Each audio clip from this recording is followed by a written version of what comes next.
Black TV, was it?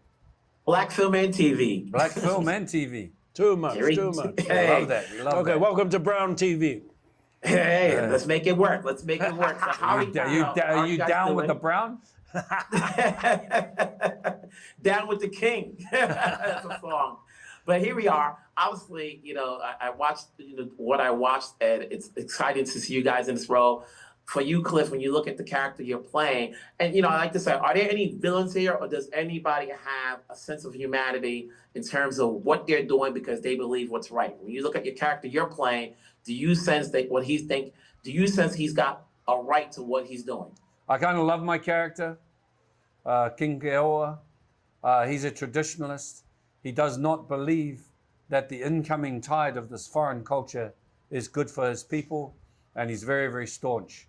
So when I accepted the role, one of the conditions was that my character and myself as an actor would not speak a word of English, that I would refuse, that I would not carry a gun, that I would not use these foreign weapons. So I love my character in that sense. He's a staunch Hawaiian traditionalist, and I loved it. It was such an honor and such a privilege to accept that role, and to resist, the oncoming tide.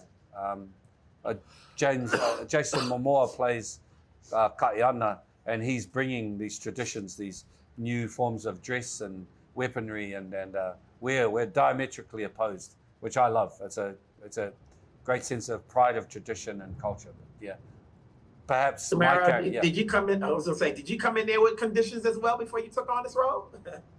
No. I got the phone call from Jason, and he's pitching it over the phone to me.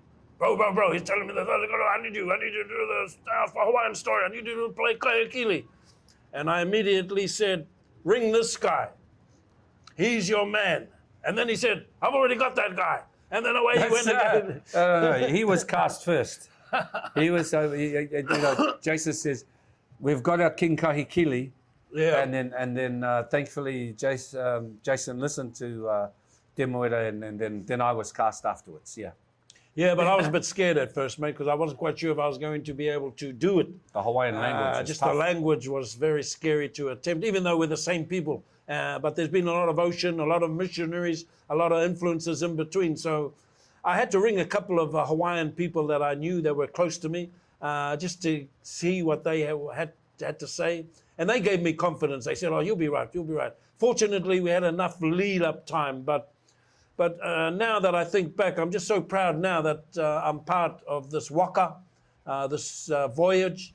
And for Jason, when he calls, there's always a sense of pride and humility. We've worked together in different things, and for him to ring us, I just, I feel quite humbled in a way that, that he does do these things. But then I understand also that, he needs some key actors around him as well to tell a Polynesian story. We came from all around Polynesia, really, the cast, and I could get a sense of everybody that was acting in this. We'd have meetings, we'd all be learning the Hawaiian language together. We all had to go to school. We were all looking at the blackboard at one stage there. Some of the dialogue coaches took us out to the beach.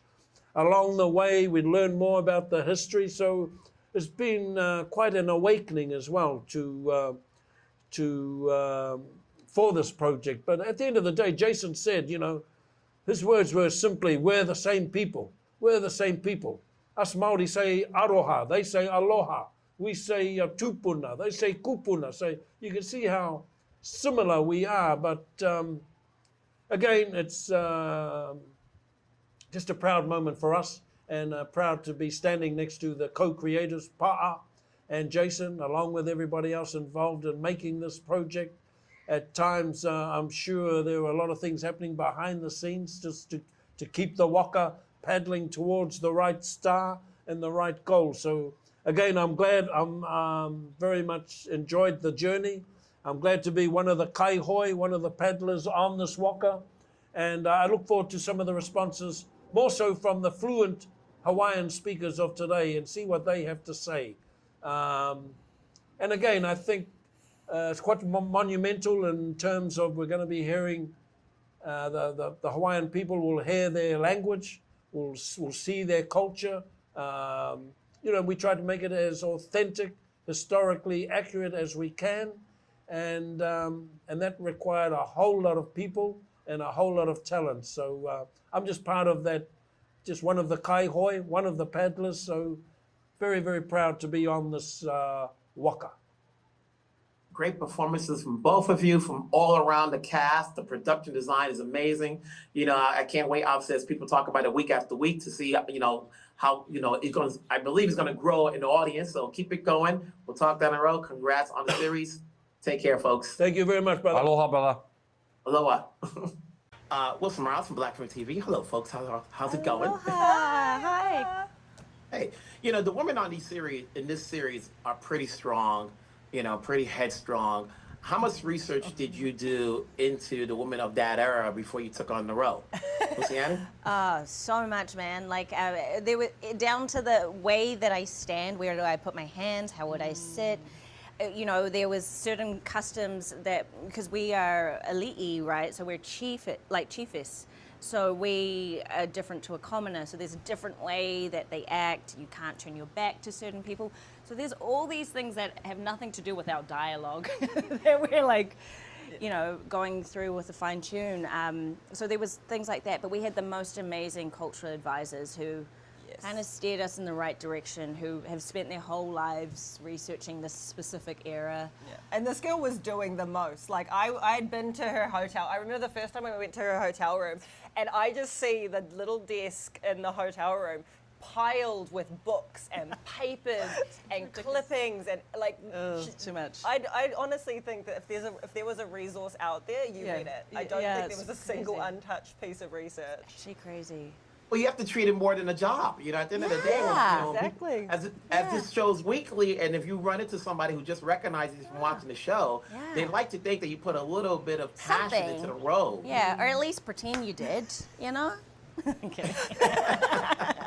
And okay, Tiana, how would you describe, you know, the character you're playing? Like, you know, in terms of where she stands in terms of loyalty, like, you know, like when you first meet her, you don't know what she's all about, but then she grows throughout the episodes. Yeah, it's funny you say loyalty, because obviously, like, there's different worlds that different parts of Hawaii that we go on this journey to, and I think it's not until you get to over halfway through the show that I think people realize that Kopohi's true loyalty lies with the people.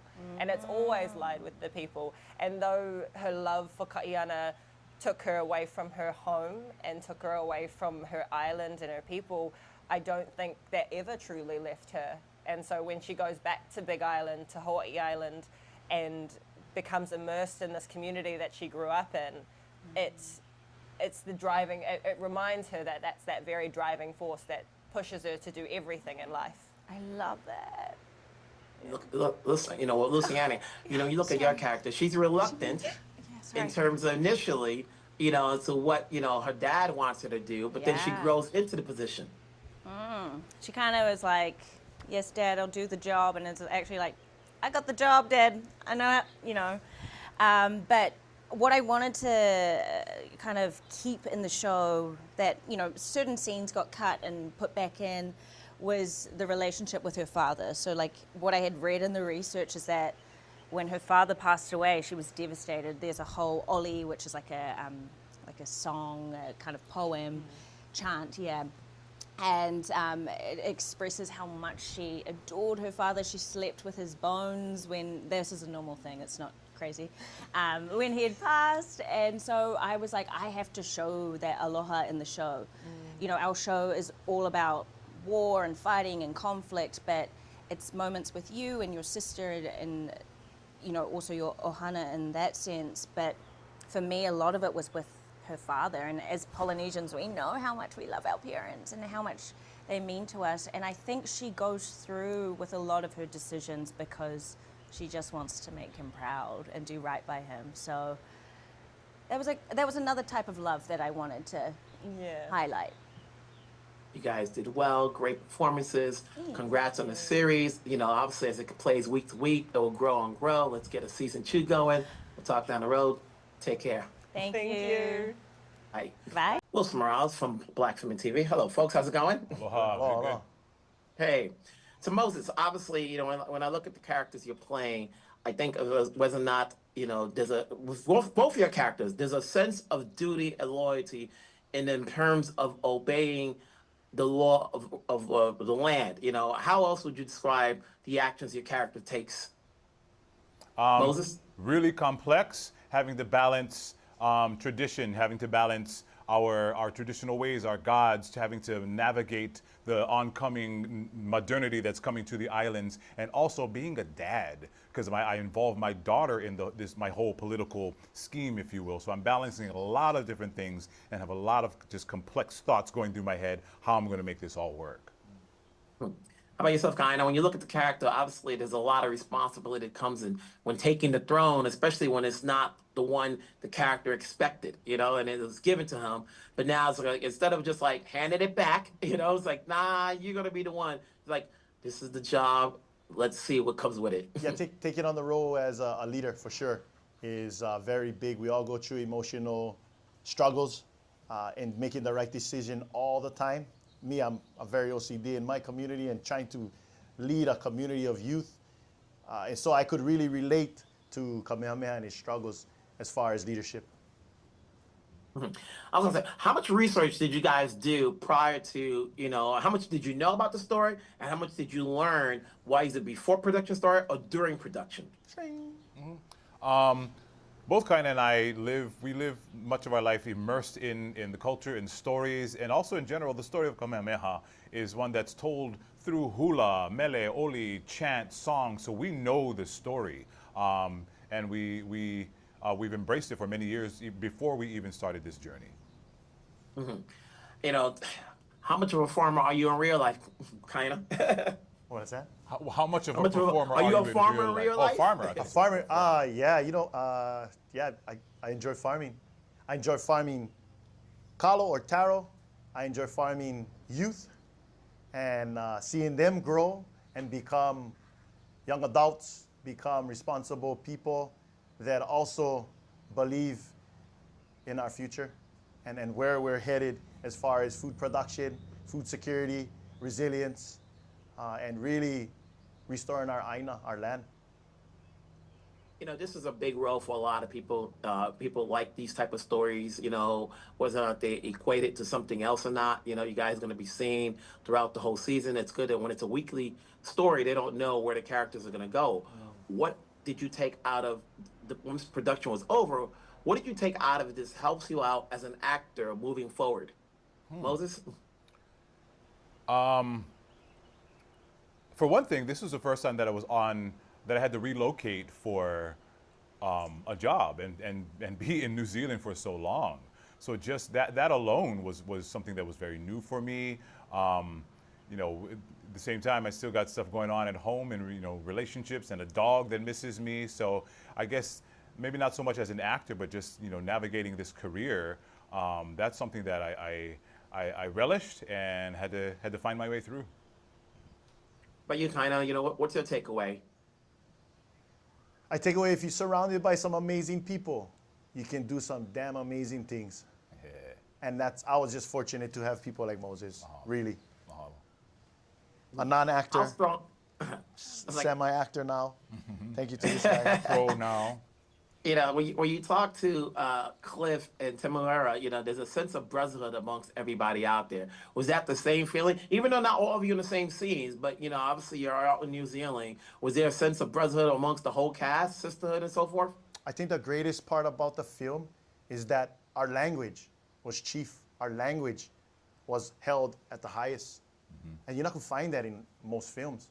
Well, I mean, this is one language that a lot of the other actors didn't really know. They're trying to speak Hawaiian and act simultaneously without even knowing all the time what they're talking about.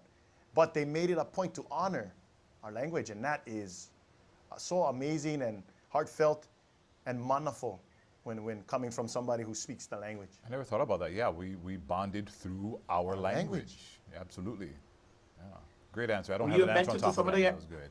Were you a mentor to some of the actors in terms of adapting the language and hopefully and helping them do it right? This guy absolutely was. Tell them about how about you only spoke Hawaiian when you got there.